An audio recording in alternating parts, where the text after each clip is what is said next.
Hey, all you cool cats and kittens, it's Miss Lynn here from Biology. Clearly the only thing I have been doing is watching Netflix and making these videos, so I am slowly going crazy in my own home, but I hope y'all are doing better, learning every single day, and keeping on your academic track.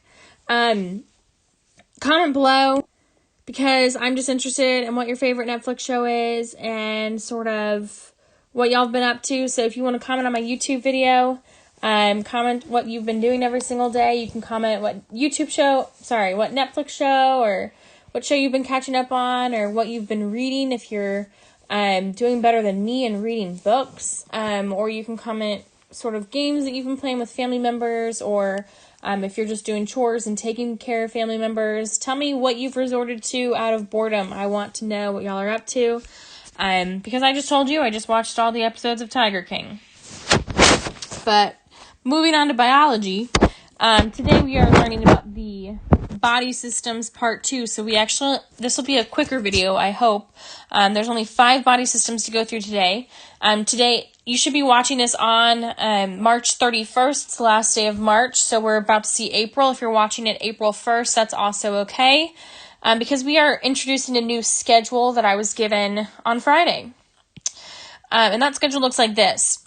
So basically, every single Monday is going to be treated like an 8A. With Tuesday, I'm going to put Tuesday here, being basically the same exact thing repeated, but that's the B-Day version.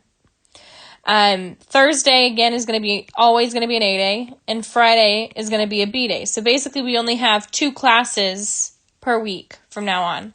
Wednesday is supposed to be this ACT prep schedule that I've put here. The hours got cut off, but I think it's posted on my Google Classroom in a separate announcement, so you can look at those. But basically, you're supposed to follow this schedule roughly as you work through the material for your class. So if you have, for example, me 2A, you would be working on this lesson from 9:30 to 10:30, and watch the video, and then work on whatever worksheet or assignment I also gave with this every Monday and Thursday. If y'all have any questions about that, please let me know. They also did change my office hours. So I was originally doing 9 to 10, but now we have to be between these times. So my office hours are going to be from 1:30 to 2:30 every day. I'll be logged on to Zoom. The link is never going to change, so you can always go back to that original link. I'll post it every single day, or at least every single assignment. And y'all can hop on, ask a question, hop off, or you can stay for the full hour. And this enrichment time we're going to get more details on later. So when I learn more details, I will share with y'all. Okay? Please text me, Google Classroom comment any questions on this schedule, and I'll be happy to answer, or come to my Zoom today at 1:30 to 2:30. Because of the change, because we're only doing 2 lessons every single week, I've updated our calendar, but this is what April's going to look like. Again, today we are here. Thursday we are going to do feedback loops, and then we're going to have a quiz. We're still going to have a quiz every single Friday, so please get used to that schedule, a quiz or an exam. But we are excited to we've been reviewing information. We're finally starting new information, starting actually Thursday. Thursday's going to be new information, but really starting a whole new unit next Monday, April 6th. So get excited for that. Hello, April. Okay, so as we move on to the human body systems, we've already done all 6 of these, and now we are on these last 5, which are honestly the 5 easiest. So I'm going to go into a little bit more in depth like I did last time, teaching y'all a little more of the details, and getting a little more interesting. So we're going to start with this, nutrients and homeostasis. So there are actually 6 nutrients that are important in order to maintain homeostasis in the body. And those 6 are water, carbohydrates, proteins, fats, which are lipids, minerals, and vitamins. Cells require many different nutrients, and they require these 6 types of nutrients are really important to maintain homeostasis. And if you don't remember what homeostasis is, it is that internal balance inside your body. That's an important word we have to know, okay? These nutrients help maintain fluid balance, cell processes, cell functions, like digestion and elimination of waste, and tissue building and repair. I'm going to give us a couple seconds to think about what kind of cell processes do you think this could be talking about when we're talking about maintaining homeostasis. What cell processes do we think that there are? We've talked about a couple of them. What does the cell need to do in order to survive? Okay, if you said cellular respiration, which is the body basically making energy, so it's turning food into ATP, energy. Remember, ATP is energy. Then you're right. And also, another one is protein synthesis. And we've talked about both of these before, but they were quite a long time ago. So protein synthesis is where we go from DNA to RNA. And then we get to make proteins. So we need proteins to function. We need to constantly be doing protein synthesis and cellular respiration. So these nutrients help make that happen. And then fluid balance just means the different fluid levels in your body, like water, functions like digesting, eliminating waste, and tissue building and repair. So we're actually talking about all of these today as we talk about the digestive system, the excretory system, muscular, skeletal, and integumentary systems. So we're going to start with the digestive system, and hopefully it's what you know as the digestive system. It's made up of the mouth. This is I'm going to draw on this picture. I'm going to use purple because I don't see any purple. So it's made up of the mouth, right? Actually, I'll use yellow because I think yellow will show it better. Made up of the mouth, the esophagus. So this would be our esophagus. It's going to carry the food all the way down to our stomach. Our stomach is right here. No, that's not it. Our stomach is, yes, that's there. Our stomach is right here. Which then is going to pass on to our small intestine, which is all in here, and then it moves on to our large intestine and is removed through the rectum and the anus. We have other organs that also don't just pass our food along and absorb these nutrients, but we have things like the pancreas, the liver, the gallbladder, that are doing other things to help. They're secreting enzymes, they're secreting different hormones, and so they are helping in some way, and we're going to talk about those in just a second. The main purpose of this is to take in food, break it down, and absorb the nutrients that we just talked about, those 6 nutrients that are really, really important. And then we remove indigestible food that doesn't have any more nutrients from our body. So all the way from eating, intake, and exiting, that's the process of the digestive system. A lot of people think that when we talk about the excretory system, that we're talking about removing waste. It's the removal of these feces. No, that's actually part of the digestive system. Please do not mix that up. The removal of feces is still part of the digestive system.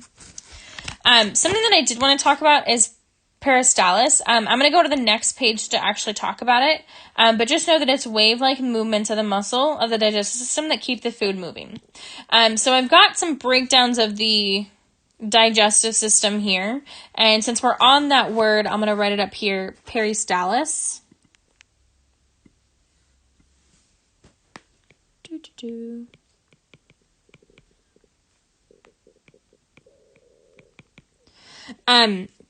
I can talk about it, but basically your stomach, your small intestine, your large intestine are made of this shape. It honestly looks like this all the way. Okay, so instead of having a straight line for the lining of your stomach, the lining of your small intestine, the lining of your large intestine, the cells actually look like this. And these are individual cells that loop, honestly, okay? And we call them villi. They're looped in villi.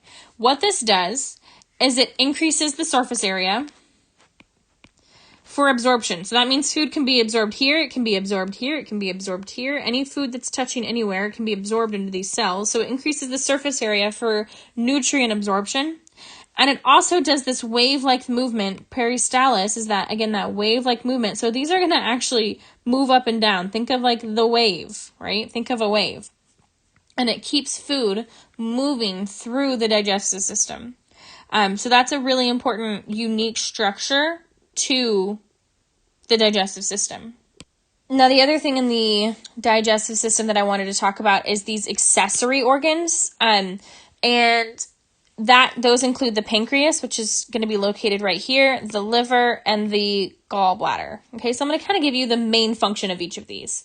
The pancreas actually plays a really cool part in digestive and hormonal functions. So the pancreas actually will release digestive enzymes that are excreted by the excretin gland that help break down carbohydrates, fats, proteins, and acids in the small intestine, okay? So if you did not know, your stomach is highly acidic, and as your food moves from their stomach to the small intestine, one enzyme is released. It's called bicarbonate, and it neutralizes the stomach acid in the small intestine, so it doesn't basically burn the sides of the small intestine, the cells of the small intestine. It also releases pancreatic amylase, which will break down those heavy starches, those carbohydrates, into maltose, into a sugar. And also it releases protease, which is basically just an enzyme that breaks down proteins into their smaller form amino acids that we've discussed.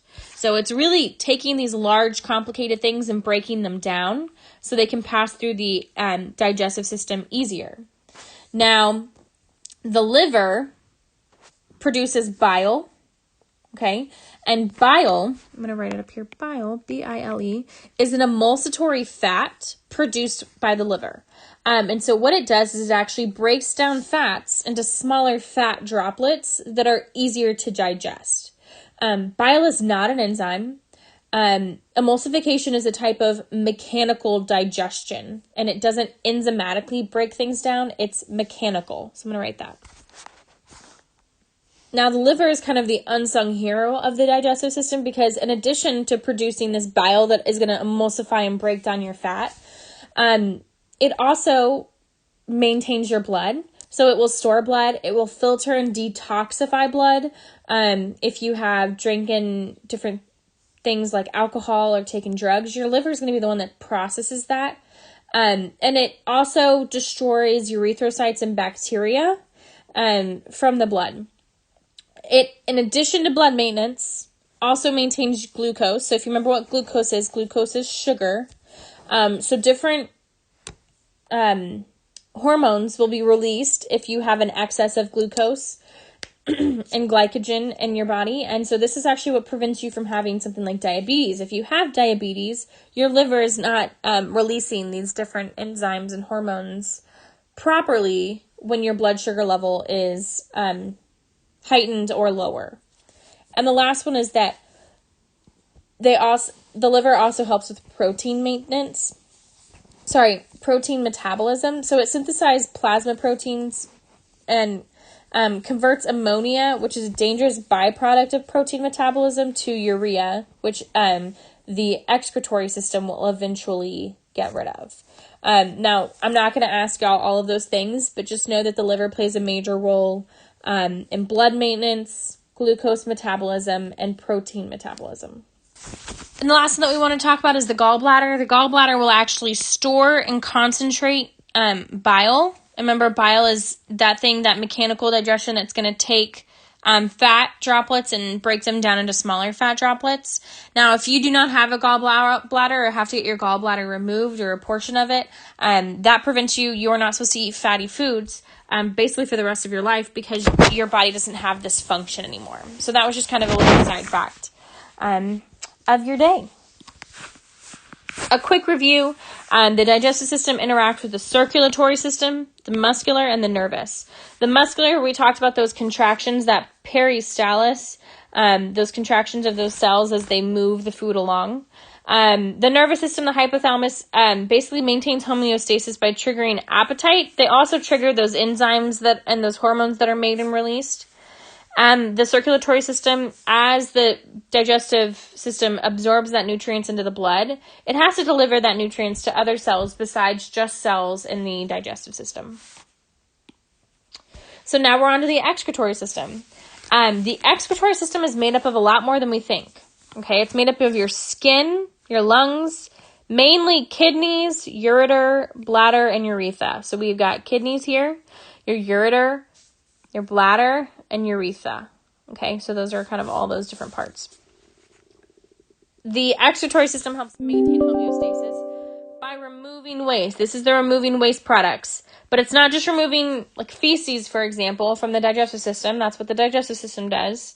It's removing waste products from cellular processes. So it's removing these things. It's removing CO2, urea that we just talked about, and water. And it also filters your blood. Okay? Now, nephrons in the kidney are going to be what filter the blood. And they reabsorb needed materials and excrete waste materials in the urine.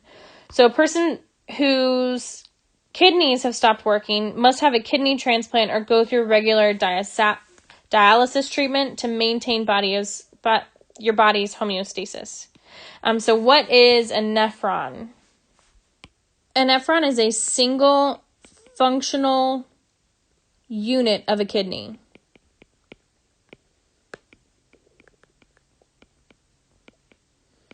And it is shown above. I'm going to list 4 main processes that occur in the nephron. Okay, I'm not going to get super detailed about all of these, but I am going to go through a couple of them. Filtration is what it sounds like. You're going to be filtering your blood. So filtration occurs in the cortex. If you see this right here, this is our cortex. So that's where filtration happens. And we've got this like picture over here that's going to help us understand it.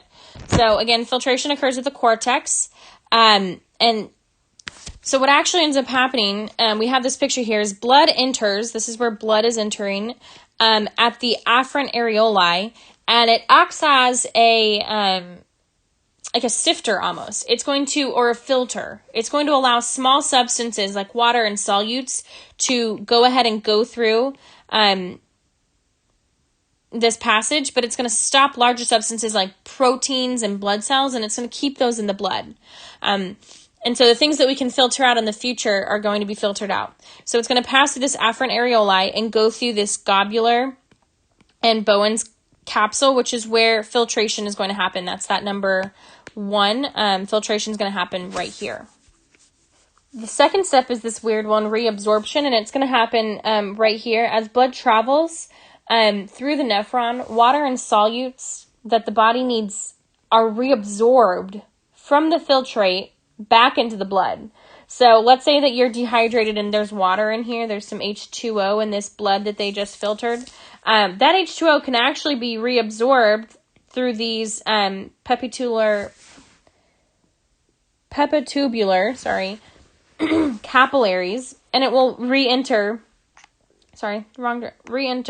the blood, which is kind of cool. But again, this only happens if the body actually needs that stuff. My third step is secretion. It's the transfer of solutions from the blood vascular directly into the nephron tubule.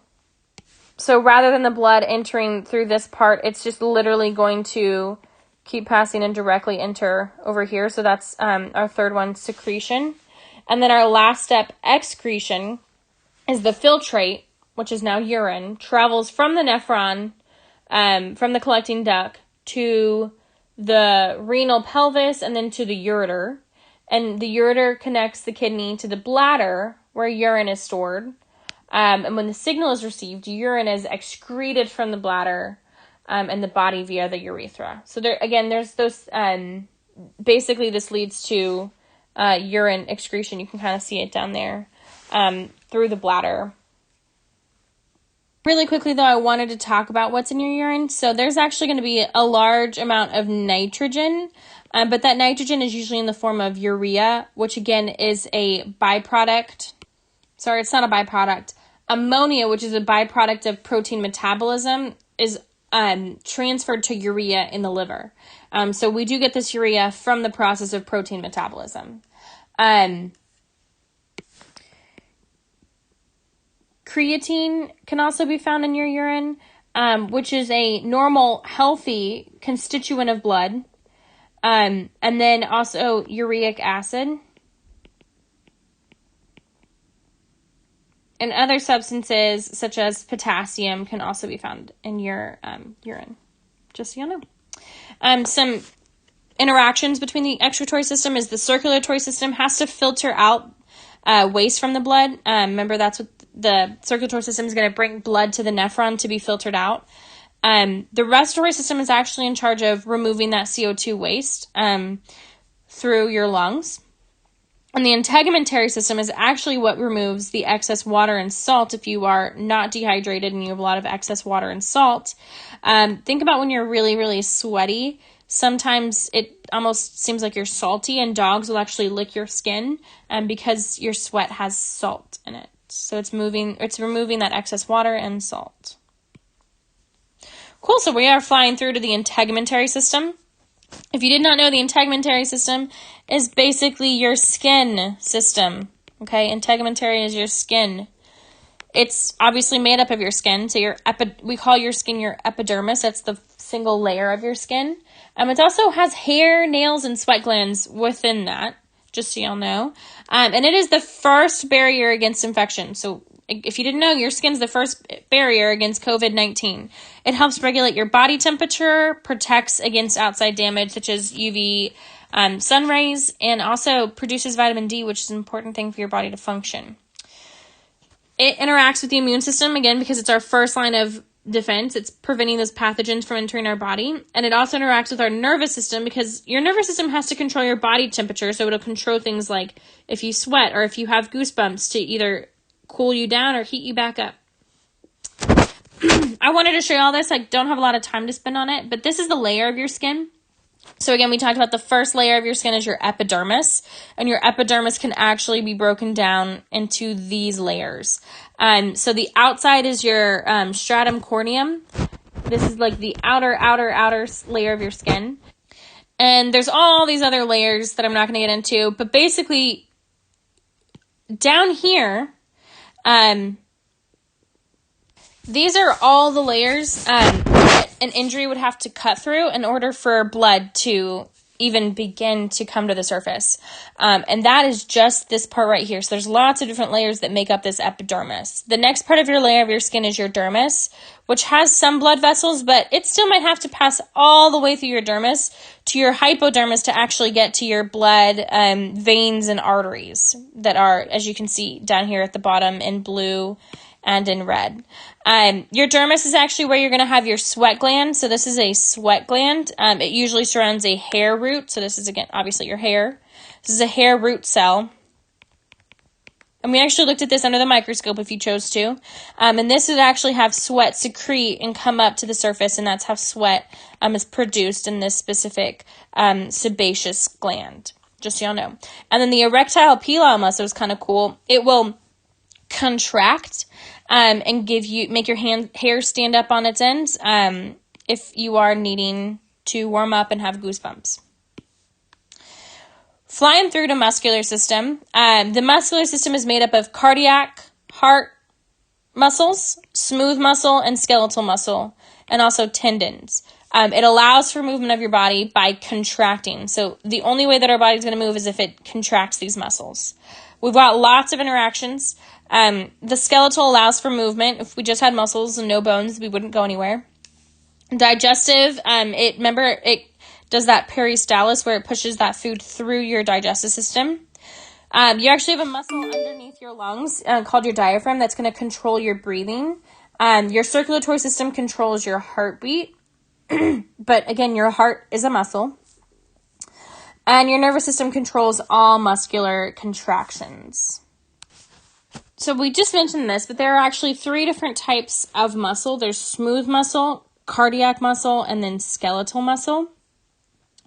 Cardiac muscle obviously is going to help your heartbeat, and it's the cells that make up your heart. And they actually have slightly different functions, slightly different structures of these other types of muscles, because they actually allow for the cytoplasms of the cells to exchange ions which can create an electrical impulse, which allows the entire heart muscles to beat all at once, rather than sort of in this wave across the heart. They can all kind of join up together in an electrical impulse and beat as one, which helps push your blood through your body. That was cardiac muscle. Smooth muscle is present in organs, airways, blood vessels. Cardiac and smooth are both involuntary, like we cannot control them.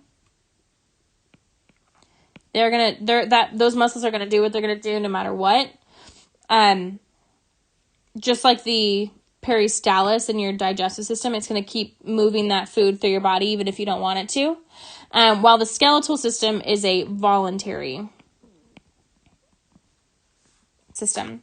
Over here we have kind of the breakdown of what a muscle looks like as it breaks down into its smaller parts. But basically we have a muscle cell, and this would be uncontracted, and there's cells in between here. And when the cell contracts, it will just tighten like that. So that's what contraction looks like on a cellular level. The last system that we have is our skeletal system. It's made up of your bone, cartilage, ligaments. So remember, tendons was part of our muscular system. It's not here. And it protects organs, provides structure and supports, and provides blood cells, and it interacts with their systems. Down here we have, again, muscular allows for movement. Circulatory system produces those red blood cells and protects the heart. Immune system produces white blood cells, so immune and circulatory are making the blood cells for us. And then respiratory as it protects the lungs. I kind of wanted to show y'all what your bones look like at a cross section, and so there's actually, this is an example of bone remodeling. And if you did not know, there are things called osteocytes, osteoclasts, and osteoblasts, and we're going to talk about those really quickly. I'm going to pause it and write some things on the board. So my first one I'm going to talk about is osteoblasts. Osteoblasts are actually the cells that will build bone by secreting proteins and utilizing blood calcium levels, which we're going to talk about next class as we talk about feedback loops. Osteoclasts, on the other hand, I say clast for crush. They crush bones or they chew bones and breaking it down. And osteocytes are going to be the cells within our bone that help maintain it. This last picture is I have a structure of a long bone, and I just wanted to talk about how a bone forms really quickly. We have obviously different types of bone, but they all pretty much form the same way. They will start in this medulla cavity if they're really, really small like this, and they will actually begin growing outward. So what ends up happening is the medulla cavity elongates as the bone elongates, and it eventually will grow outward from the center. So it always starts with the diaphysis and grows outward and elongates. And the basic structure of this bone is the outside is very hard and it has compact bone, we call it. And the medullary cavity will contain red and yellow bone marrow, which is an area for fat storage. And so bone marrow, if you've ever heard of bone marrow, that is found in the center like this. I should do it in red. Found in the center like this, and that's in the medullary cavity. So really quickly, for this lesson, the things that you should have left are the independent practice. So you got the mild or spicy worksheet on Google Classroom. You also have an exit ticket, so make sure to fill that out. You can retake it as many times as you want if you did not do well on it the first time. And then your Thursday will be a lesson on feedback loops, with Friday being your Mastery Quiz 2. Remember that my office hours changed, and we will have office hours every single day of the week from 1:30 to 2:30. And if you'll have any questions, please come ask during that time. Monday, Tuesday, Wednesday, Thursday, and Friday. 1 to 2:30 on Zoom. Okay, have a great day, y'all.